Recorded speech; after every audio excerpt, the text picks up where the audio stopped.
menopause is associated with women above the age of 55 to 60. This is now being seen in women as young as 45, even lesser sometimes. What really is going on here? Why are women, and particularly Indian women, more prone to early menopause? What are the challenges during this phase? Here's more. Environmental toxins and obesity, stress, poor sleep. These are factors responsible for fueling a wave of an increasing number of women hitting early menopause in India. Indian women are hitting menopause at the age of 46, at least several years before women outside of India do. But why? See, there are various reasons for hitting the menopause early. First of all, the kind of food, the lifestyle, what we are following, and also it depends upon the genetics. Suppose if your mother has hit the menopause early, then you will also hit the menopause early. Also, the kind of lifestyle we are following, the kind of diet we are taking, smoking, alcohol, all these factors lead to early exhaustion of the oocytes and hence early menopause. Exposure to pollutants or toxins might be a contributing factor. Nutritional deficiencies, lack of essential vitamins and minerals can affect hormonal balance.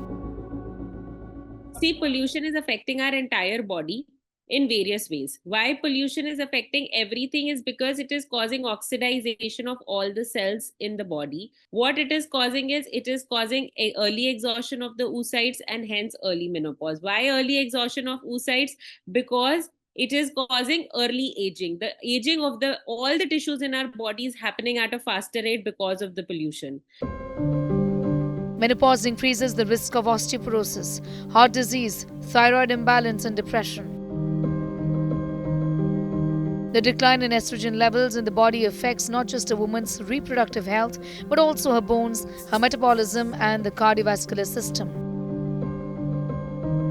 Hormonal changes during menopause can trigger mood swings, irritability, anxiety, and even depression. It's not just physical, it's an emotional transition as well.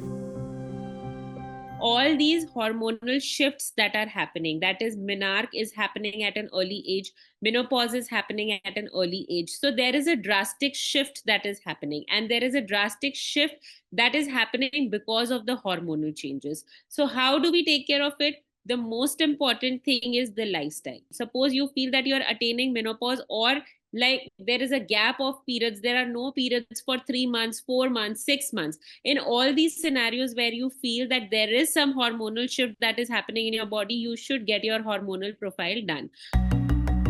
Menopause remains a taboo. In India, it's rarely talked about. Many women still associate it with the end of womanhood, leading to silence and stigma. This lack of discussion prevents timely care.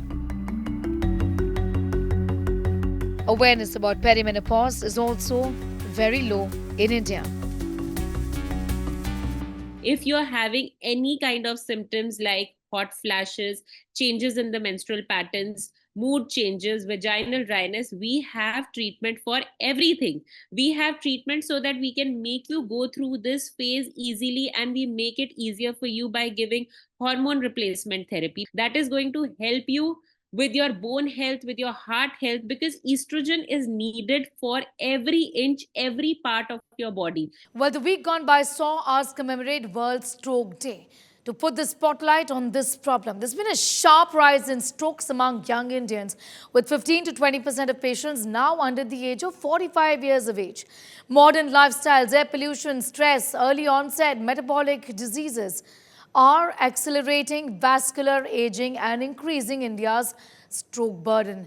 India records 1.5 to 1.8 million strokes every single year. 1 in 10 stroke patients reach hospitals on time for effective treatment. Early diagnosis can triple the chances of complete recovery, is what doctors say. With 130 to 170 strokes per 1 lakh population per year, stroke is now the second leading cause of death and the third leading cause of disability in the country. Dr. Nitin K, Sethi, neurologist and clinical neurophysiology chairperson of Delhi's PSRI hospital. This is the PSRI Institute of Neurosciences is with us. I want to ask you, doctor, awareness and access to treatment have improved in major cities. The overall number of stroke cases is actually still rising in the country due to an aging population and increasing metabolic disorders. What's really going on here? The incidence of stroke is still increasing. And while I think we have done a good job in educating the public about stroke, the risk factors of stroke, how to recognize a stroke early, and that's partly because of the media. The doctors are also trying to get the message out. The government is trying. The incidence of stroke continues to increase. And I think one big factor for that is that the Indian population is now aging. Our life expectancy has increased. Indians are living into the 80s, late 80s. So the incidence of stroke increases as one gets older. You know, doctors, survival rates are improving in urban centers with better emergency response, access to clot-busting drugs, stroke units. Biggest difference between recovery and disability in a stroke is actually time. You know, I think a lot of emphasis has been put on the golden hour. Talk to us about why time is so important. That's very true. You know, when we commonly say in neurology, when it comes to a stroke, time is brain. So, like you likely said, nowadays in urban hospitals, urban cities like New Delhi, you know, you have the large hospitals have a stroke unit.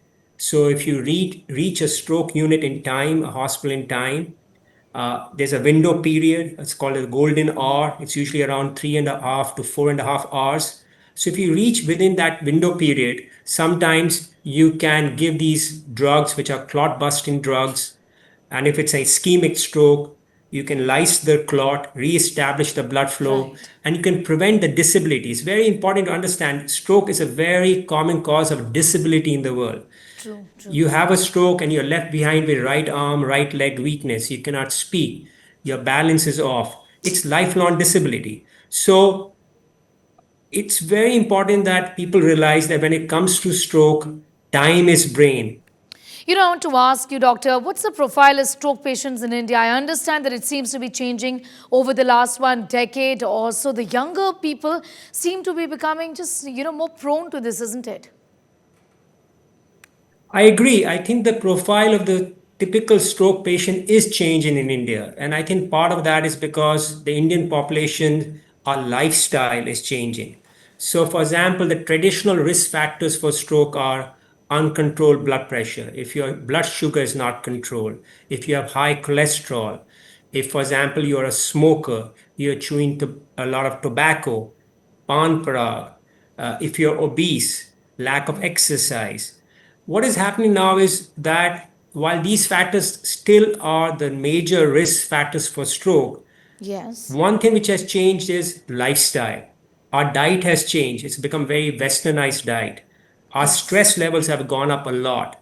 The Indian population now, I feel young people, especially who are in the corporate setup, they are working under tremendous stress, late nights. Alcohol consumption has increased. Smoking has increased. I see a lot of young women smoking, which was not so common earlier on. So as lifestyles are changing, social acceptability of like social drinking, yes. smoking, I think those are a couple of the factors which are really leading to like a stroke epidemic in the Indian population. I'm going to thank you, doctor, for speaking with us and putting the spotlight on this important issue. It's become common.